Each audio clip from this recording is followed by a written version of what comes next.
Hi friends, welcome to my channel. Karthika పురాణంలో భాగంగా 20వ అధ్యాయము పురంజయుడు దురాచారుడగుట. జనక మహారాజా చాతుర్మాస్య వ్రత ప్రభావమును వినిన పిమ్మట వశిష్ఠునితో, గురువర్య, కార్తీక మాస మహత్యమును ఇంకను వినవలనను కోరిక కలుగుచున్నది. ఈ వ్రత మహత్యమును ఇంకను విశేషములు కలవా అను సంశయం కూడా కలుగుచున్నది.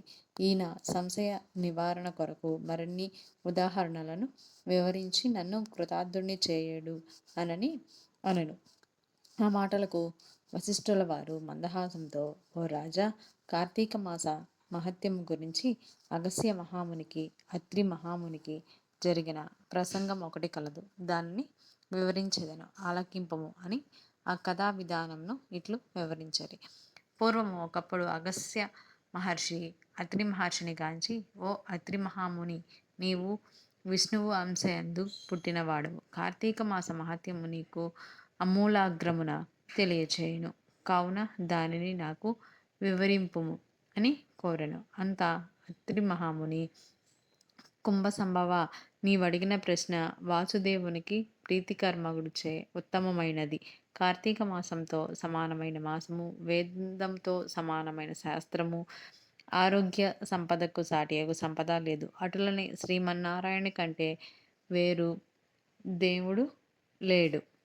ఏ మానవుడైనను కార్తీక మాసంన నదిలో స్నానం చేసినను, శివకేశవుల ఆలయమందు దీపారాధన చేసినను, లేక దీపదానం చేసినను కలుగు ఫలితము అపారము. ఇందుకు ఒక ఇతిహాసము వినుము. త్రేతాయుగమున పురంజయుడు సూర్యవంశపు రాజు అయోధ్యా నగరమును రాజధానిగా చేసుకొని రాజ్యమేలచుండెను. అతడు సమస్త శాస్త్రములను చదివి పట్టాభిషిక్తుడై న్యాయముగా రాజ్యపాలన చేసెను. ప్రజలకు ఎట్టి ఆపదలు రాకుండా పాలించుచు ఉండెను.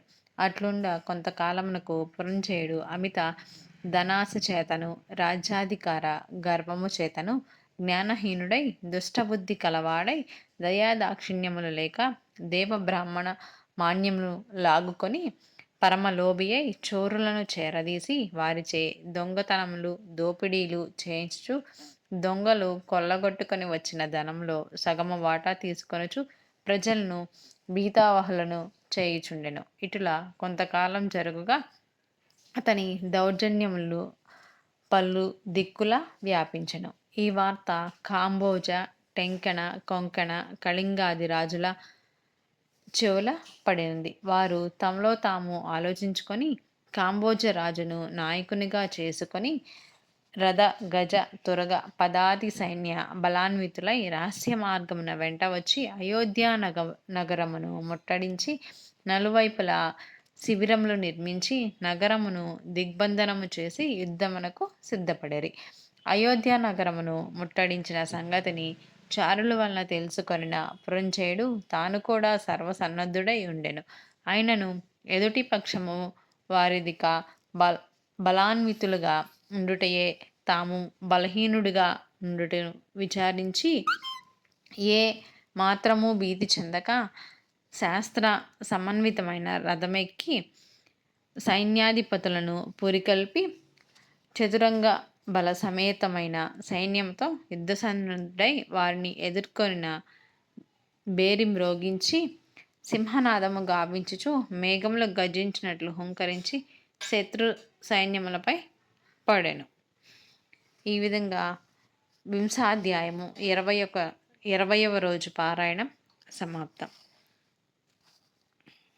ఈ విధంగా ప్రతిరోజు కనుక కార్తీక పురాణం వినటం వల్ల కానీ చదవటం వలన కానీ మనకి ఆ శివకేశవుల యొక్క అనుగ్రహం కలుగుతుంది. అదేవిధంగా ఉదయం పూట గుడిలో దీపాలు వెలిగించి, కుదరని ఎడల సాయంత్రం సమయంలో అయినా శివాలయంలో కానీ విష్ణాలయంలో కానీ దీపాలు వెలిగించడం వలన ఈ కార్తీక మాసంలో మనకు చాలా మంచి జరుగుతుంది.